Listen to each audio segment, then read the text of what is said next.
Hello and welcome to Bonus Action Dash. My name is Jaren, and today I'm coming at you with a review of Icewind Dale, Rime of the Frostmaiden. My group recently finished this campaign. It was about 2 weeks ago, and I wanted to give some time for the thoughts to really collect. We had a pretty awesome big bad final epic boss fight, and then we came back, did a Q&A, and I wrote a short little epilogue, basically an end of the movie credits scene. And it was pretty satisfying. And so today, rather than this is less of a campaign guide today, more of a review with some tips for each chapter along the way based on my own experience. So with that, let's get into it. And let me grab my notes here real quick. So I'll give a quick little TLDR. Should you buy this adventure, do I recommend this? And I will say up front, absolutely 100%. This was a fantastic adventure that I had a lot of fun running pretty much the entire time. There was a lot of work to be done, but that's kind of to be expected with these written adventures, and it was a lot of satisfying work. Personally, we took about 58 sessions, I think it was, 58 3-hour sessions. I've seen it done in as little as, mid 30s and as high as pushing 60 and higher. So altogether, we're looking at like 9 months to a year and a half of total playtime to get through this thing. 100% worth it. There's a lot of awesome resources on the internet, a lot of really good stuff on DM's Guild to help you out. This is a great adventure. I'd recommend it for anybody. So let's get into, before we start going through chapter by chapter, it's important let's look at some context of what this is actually all about. Where are we talking about? So this takes place in Icewind Dale, which, if you're not familiar, I'll pull up a world map here and show you. This is the map from Storm King's Thunder. I'll pull out a little bit just so you can get a sense of context. We are talking about this location very far to the northwest. Icewind Dale you see here, and Bryn Shander, basically the capital. It takes place in the spine of the world, and key locations we have here that are important to this campaign are the Sea of Moving Ice and the Reged Glacier. So essentially, this is like the Alaska of the North. They normally go through regular seasonal change, regular daylight cycles. However, in this context, in this campaign, they've been experiencing about 2 years of nothing but dark and winter. It's been real rough. Trade routes to the south have been cut off. They're relying basically on the supplies they've got, and it's not going real well, folks. And most people in Icewind Dale have chalked up this activity to the lower goddess, I guess you could say, named Auriel, the Frostmaiden. And it's not going great. The citizens of 10 towns have even started to, in order to appease Auriel and keep things from getting worse, have started doing these monthly sacrifices. Some smaller towns are sacrificing food. Some of the other towns are sacrificing heat in the form of, we're not going to light fires. We're going to just shut it all down. And to give some context, it's permanent winter, like I said. It's like negative 30 Fahrenheit blizzards all the time. So it's kind of a big deal. And then some of the larger towns are holding monthly lotteries. That's right. They are sacrificing people. Your name gets drawn, you get dragged out into the cold, stripped down to your underwear, and tied to a post and let freeze to death. So that's the context of this campaign. And we can go to the book itself. Early on in the book, they do a pretty good job of giving a basic summary. In chapter 1, they talk about these 3 different sort of intertwined plot lines. We've got Auriel the Frostmaiden and the ice and cold and permanent night. Second, we have this somewhat optional Durgar plot line. There's a faction of Durgar, the Underdark Dwarves, the Sunblight clan, that have been convinced, their leader Zardarok Sunblight has been convinced that he's been contacted by the dwarven god Deep Dwera, and is convinced that since now it is permanently dark on the surface, now is the time to make the stand and set up your dominion above the surface. And in order to do that, he's constructing a Chardalyn dragon in his fortress in Sunblight Fortress. Chardalyn is this kind of demonic metal that exists throughout Icewind Dale. Kind of up to you how exactly you want to run that, how you want to rule how Chardalyn works, because the book doesn't really give you mechanics for it. But that's plotline number 2, kind of optional, but we'll get to that.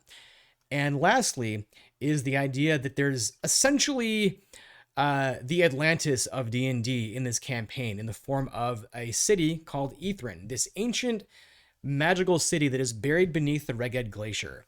And to give more context on that, you can go all the way to chapter 7, and they give a bit of a brief history on Netheril, on the Netherese, on Ythryn itself. Real quickly, about 2,000 years ago, to keep a long story short, there were this collection of about 60 plus human cities. They were kind of at the pinnacle, the peak of magical knowledge, and they had, like I said, about 60, I think it was 66 flying cities. These cities were held aloft by a magical artifact named a Mythalar, which, among other things that it could do, could fly a city. Now, all of the Netherese cities eventually came crumbling to the earth, but about 4 years before everything else did, this one called Ythryn, the one that exists in this campaign, fell because they had discovered some weird artifact, and in the process of trying to figure out what it was, accidentally set it off, worked like a magical EMP, and turned off magic in the blast radius. So that Mythalar stopped working. Ythryn crashed into what is now present-day Reged Glacier. That's plotline number 3, and that's where we begin the campaign. So, starting with chapter 1, we've got a pretty good collection of different quests. The civilization of 10 towns is made up of, as you guessed it, 10 civilizations, 10 little settlements. Each one has at least one quest, so we've got at least 10 quests in chapter 1. It's got a pretty good selection of interesting quests here.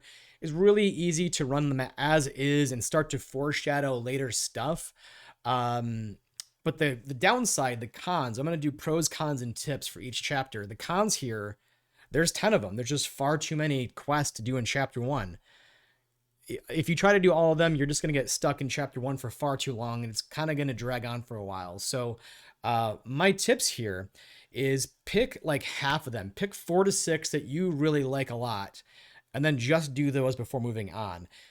Personal favorites for our campaign were the Bryn Shander Foaming Mugs quest. Really fantastic starting quest, as it's a pretty easy level 1 quest.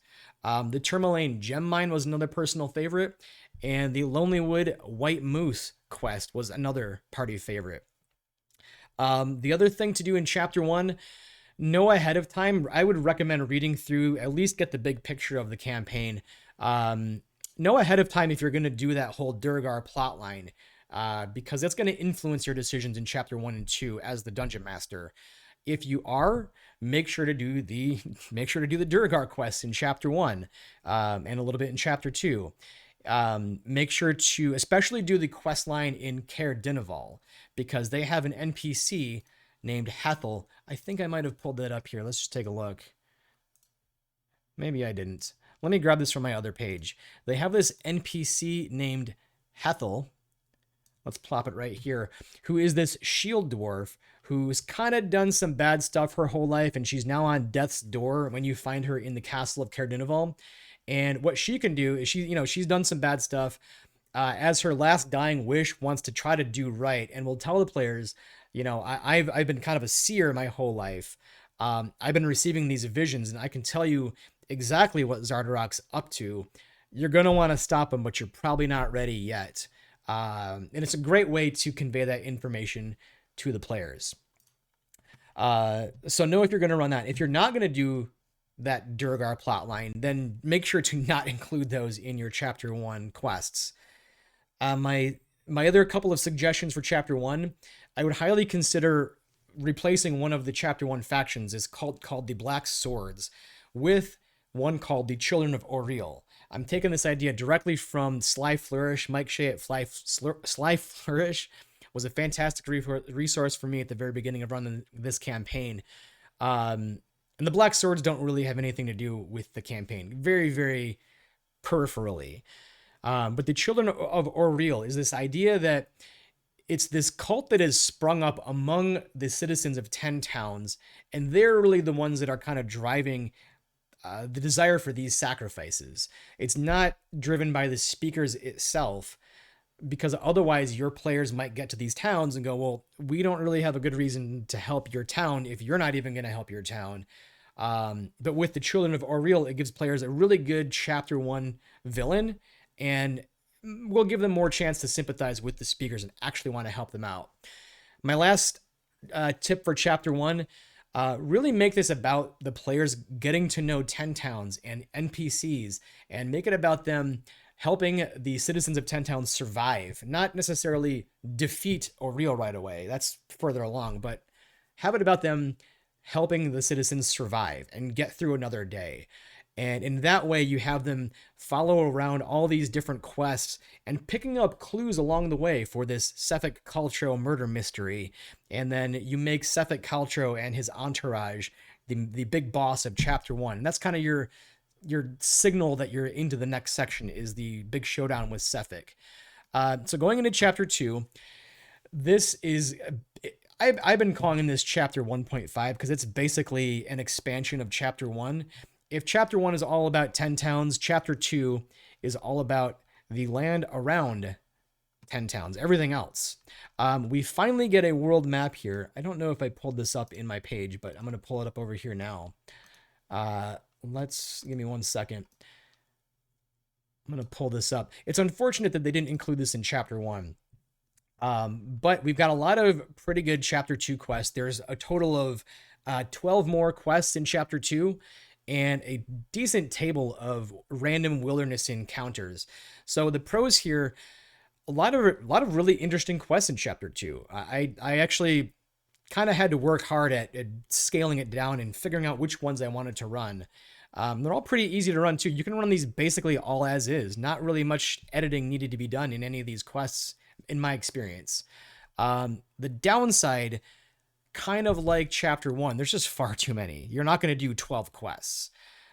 Furthermore, if we take a look here, we can see this page is going to show where all of the non-chapter 1 quests are, but we can just scroll around for a second, and we can see that chapter 2 is pretty well scattered around Icewind Dale, and it's unlikely that your party is going to spend multiple days crisscrossing across the map to go do these chapter 2 quests. So my recommendation here is pick ones that are interesting for you right now and put them in the path of where your party is going, right? You can just conveniently put them where the party is. They don't know where this stuff is until you put it on the map for them. So for instance, we did, the big one that I really latched onto was the Lost Spire. So after doing the Lost Spire, the party was traveling back. They ran into the Goliath werebear named Oya Minartok, who's kind of a spiritual guide to some of the barbarian tribes. Ran into her kind of around this fork in the river, right here. I don't know if you can see this. And after the fight, after they kind of proved their worth and proved that they were worthy of Oya Minartok's time, she said, "Oh, by the way, if you guys need a place to stay for the night, I passed something that might work for you on my way kind of traveling through the tundra. I found this old abandoned cabin. I don't know what's going on in there, but you can at least check it out. I'll show you where it is." And I put the black cabin, I took it from here, put it all the way down here, kind of in the mountains, because it was in, I put it conveniently in their path, so that I didn't have to worry about crisscrossing across the map to do all this stuff. And it worked out just fine. Players don't know where this stuff is until you tell them. So you can really move this stuff around. And the other thing too, my other tip for chapter 2 is, aside from just like using it to foreshadow later stuff, pick the version of the Frostmaiden that you want to tell and then just do those quests, obviously. You don't have to include these in the chapter 2, the chapter 2 section of the campaign. You can really put these wherever is convenient. For example, we did not do Angajuk's Bell or the Dark Duchess until just going into chapter 5, when they were ready to go to the coastline and do the Sea of Moving Ice. We didn't do any barbarian tribe stuff until they got to the glacier and were just ready to go into the Caves of Hunger. And we ran this really cool, low stakes kind of upbeat before getting into the Caves of Hunger. So you can really put these wherever is convenient, wherever makes sense for you. You're not really going to mess up any of the storyline if, for instance, you don't do the Lost Spire until a little later. You can tweak it however you need to. So moving on to chapter 3 and 4, this is, like I said, oh, I did pull that up. This is an optional set of quests. I'm grouping them together because you can't really do one without the other, right? But this is optional, but a very cool dungeon nonetheless.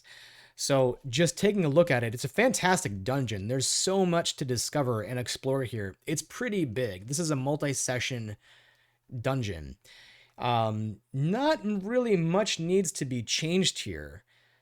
So it's really easy to pick this up and run. You're probably going to want to at least have a good idea of where everything is, what's going on, some of the major hits of this dungeon.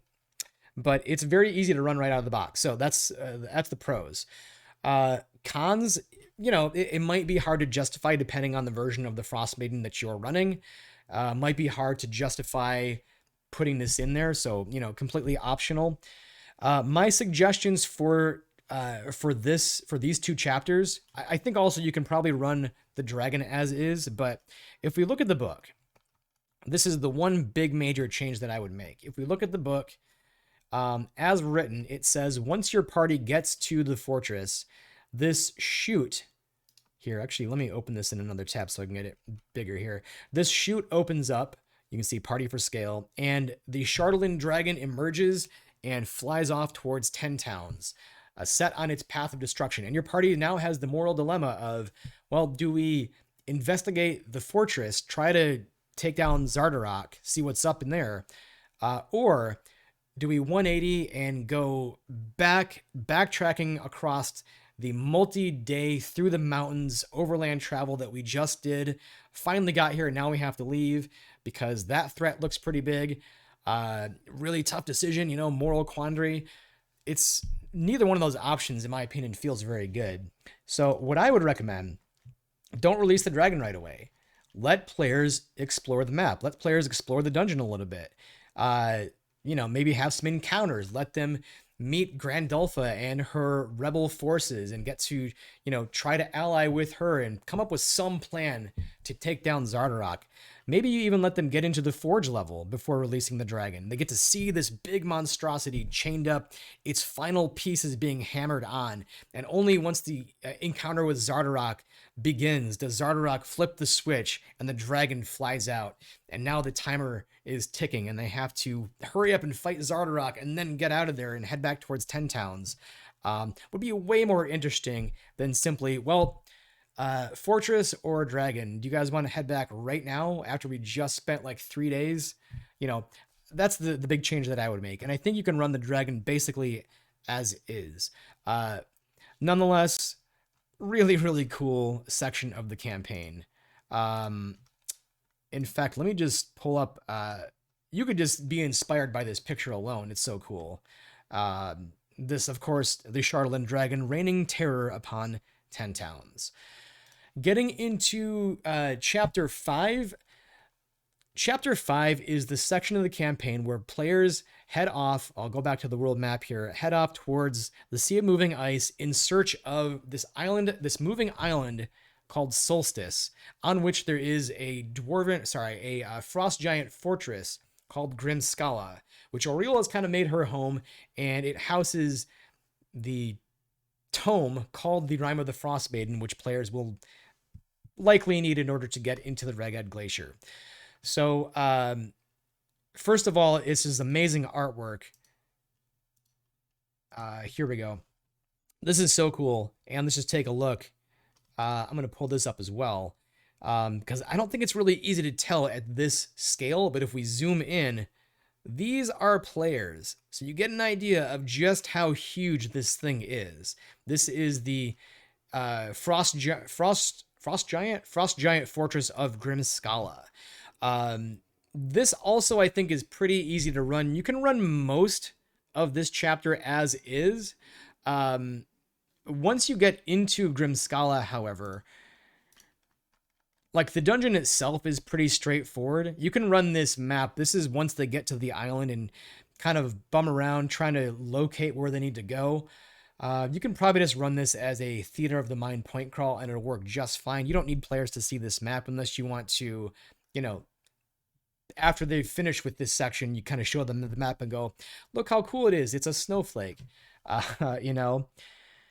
But the dungeon itself in Grimskala, fairly straightforward, fairly easy to run. The thing here is these tests of Oriel, they have to complete 5 tests of Oriel in order to prove that they're worthy of the Frostmaiden's blessing, which is, the loot of this dungeon, the tome called the Rime of the Frostmaiden. And but the tests kind of suck. They all relate to stuff that theoretically happened in chapter 2. But the problem is, if you didn't do those quests in chapter 2, then these tests are completely meaningless. For instance, there's at least 2 that, and each one of these tests relate to a core tenet of followers of the Frostmaiden. There's endurance, isolation, cruelty, a couple of others. They all kind of play on that theme.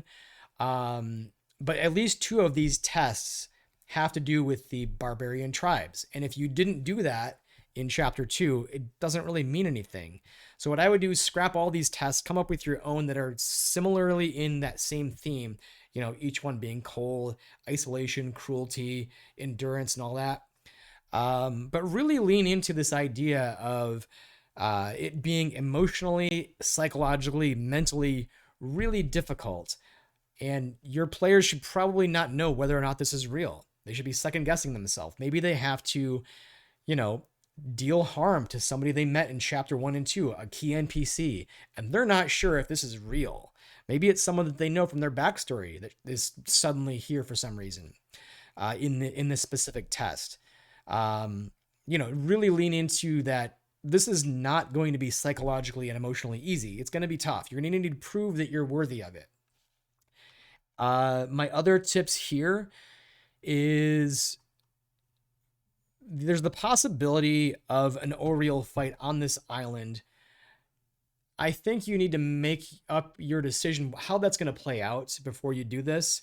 It's entirely possible, as written, that a group of adventurers could fight Oriel and defeat Oriel here in chapter 5, which makes chapter 6 and 7 completely meaningless. And I don't know about you, but I don't really like that. I just spent $50 on this adventure, and why would I not run the coolest section of the whole campaign? So, in my opinion, if you're going to have Oriel show up, maybe it's like a display of power. Maybe you want to roll initiative, but then in this first round, the party just gets completely clocks cleaned, and they have to, really hightail it out of there. It could just be like a demonstration of power and foreshadowing of the fight to come in the end game. I think going into this, you also want to consider your reasons for the players actually coming here in the first place. One idea is you could include some alliance with an Arcane Brotherhood member. Whether it's Avarice, Dazan, Valin Harpel. In my campaign, it was Valin Harpel. They had met her in chapter 1, and then in going through and freeing prisoners in the Sunblight Fortress, one of them happened to be Valin, and she said, "You've been kind of making a name for yourself. Once we get back to 10 Towns and things kind of settle down, come see me. I have a job that I'd like to hire you out for." And that began this discussion of she wants to go into the Reged Glacier, but first she's going to need some stuff in Grimskala. If you're going that route, that's a good way to do that. If not, you got to come up with some reason that the players are coming here in the first place, because it's not really well connected otherwise. Maybe they've done some research. They've heard rumors that there was once this temple on the island of Solstice where frost druids would pay tribute to Oriel and write these dedications. Maybe there's some information about Oriel and what her weaknesses might be, some tips to taking her down. And lastly, I think on your trek here, like I kind of mentioned before, whoops, wrong map. Where is my world map? Here we go. Your players are going to be coming from 10 Towns, heading to the coastline of the sea-moving ice, and eventually coming to the island of Solstice, this floating and moving island somewhere in the sea. So I think now is a good chance to use some of these Chapter 2 quests that you didn't do, or you could just do more overland wilderness encounters. Entirely up to you, but this is a good spot to throw in some of those Chapter 2 things that you didn't do, especially Dark Duchess and Angajuk's Bell. So that gets us into, and also, sorry, one more thing before we get on. The bridge in between 3-4 and Chapter 5, I think is a great time for downtime as well. So before starting Chapter 5, Great time for your party to wrap up any final loose ends from 1 and 2 that they want to complete, acquire some supplies before they head out on what's likely a pretty lengthy and rough journey. So that's that. Let's keep going on to chapter 6. So this is the assumption that the players have completed all the stuff they needed to do at Grimskala. They've got the Rime of the Frostmaiden in hand, this tome that is going to crack open the glacier, and they need to travel somehow from 10 Towns all the way east to the Reged Glacier. Read this tome, open up the glacier, and I have the wrong thing open. Maybe I didn't even open this up. Anyways, let me back up here in my D&D Beyond. So this is basically what is inside the glacier before we get to Ithrin. And I think this is another really, really good dungeon. Taking a look here at the map, it's pretty big, and you could exactly run this as is and be completely fine. It's a pretty creepy area as well, so definitely lean into that. You know, we're underground in ice. Sound and light is bouncing around everywhere. Whatever light we have is reflected all over the place, like a fun house. It's just super dark and creepy. Really good vibe. Easy to run as is, and very easy if you need to cut stuff for time. Easy to cut stuff. I wouldn't really give this any cons. There's nothing really that I have to say bad about this section of the campaign. This chapter is really good. If you do need to cut anything, you could entirely, well, for one, if you needed to, get your party from the entrance to Ithrin in one session or less, you could definitely cut out all of this. Just do some theater of the mind, survival checks and ability checks, that sort of stuff. But really lean into the creepy vibe. Maybe part of the thing that they find as they're making their way through the ice, they find an old abandoned excavation site, set up with some tents and a really old campfire that's, obviously no longer burning. They find some notes that detail some adventurers' attempts to get down here and what they found. Maybe, you find some dead bodies frozen in ice, and you just all theater of the mind this stuff. And that way you get full control over the pacing of this section. If you wanted to run this as, with the map and everything, you could cut a lot of these encounters because they're just creepy encounters. The one that I would probably keep is the Vampire Knoll Tech Lily, because that's really cool, and you could run this with the idea that she's perpetually stalking and hunting the party, and it's really hard to hear how close she actually is because of the way that sound works down here. It's bouncing all over the place.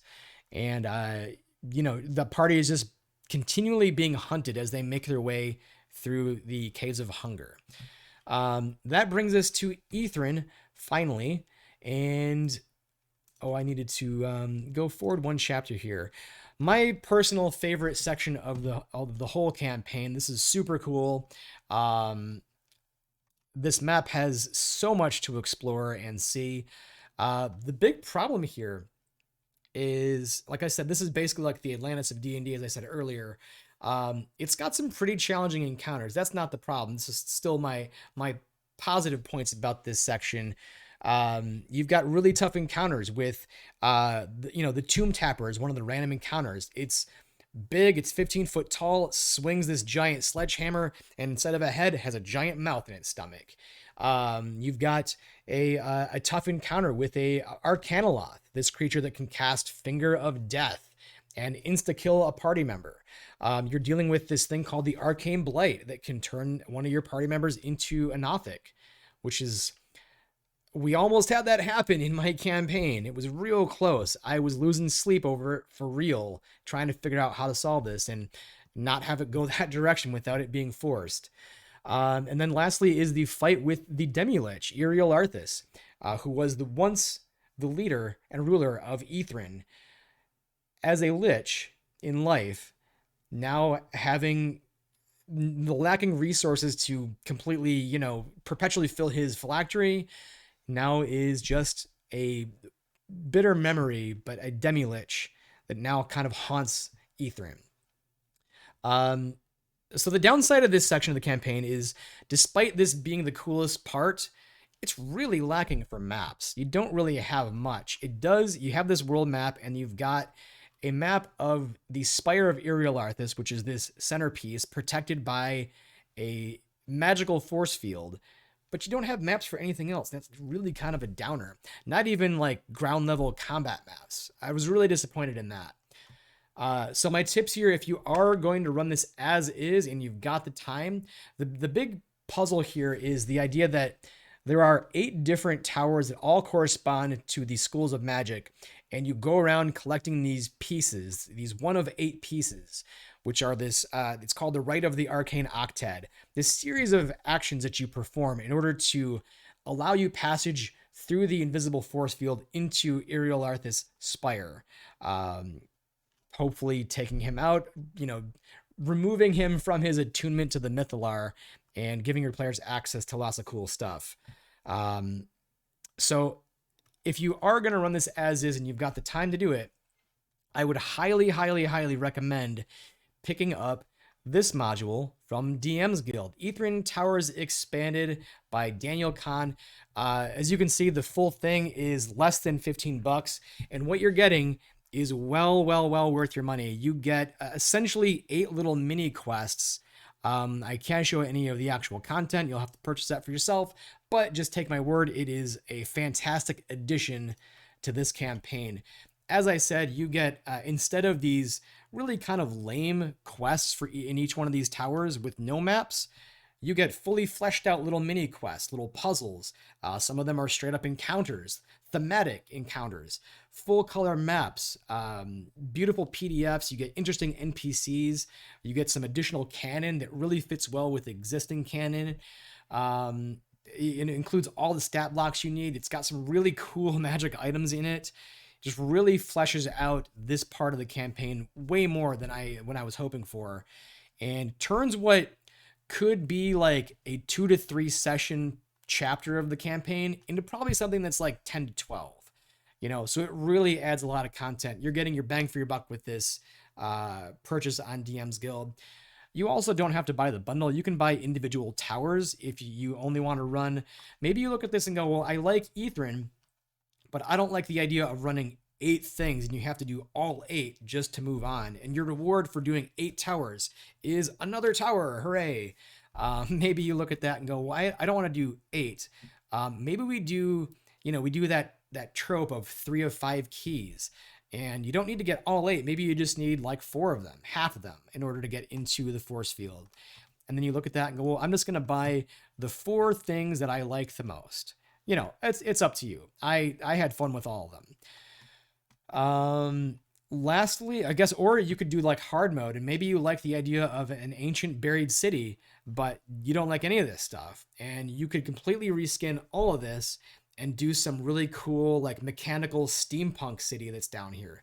That could be interesting too. And now you're breaking away entirely from established canon, and you're going to have to, make sure that your players are okay with that if they're really familiar with the Forgotten Realms lore. And then lastly, I don't really have much to say about the Spire itself. You get a pretty good map, and most of the things in there you can run as written, and it's going to be just fine. The fight with the Demi-Lich is going to be, pretty epic and possibly character ending. He can one-shot literally anybody from no matter how many hit points. He's got an effect that you just fall to 0 if you fail your save. So it's not going to be an easy fight, but the rewards are pretty big. So not much to say about that fight. You do need to decide here, though, if you are running the final showdown with Auriel here, or if players need to go back to 10 towns, or maybe back to the Island of Solstice and fight her there somehow. Completely up to you. But just, I think, also know ahead of time how Ithrin is going to play into the solution of helping you defeat Auriel and end the Endless Night, Endless Winter.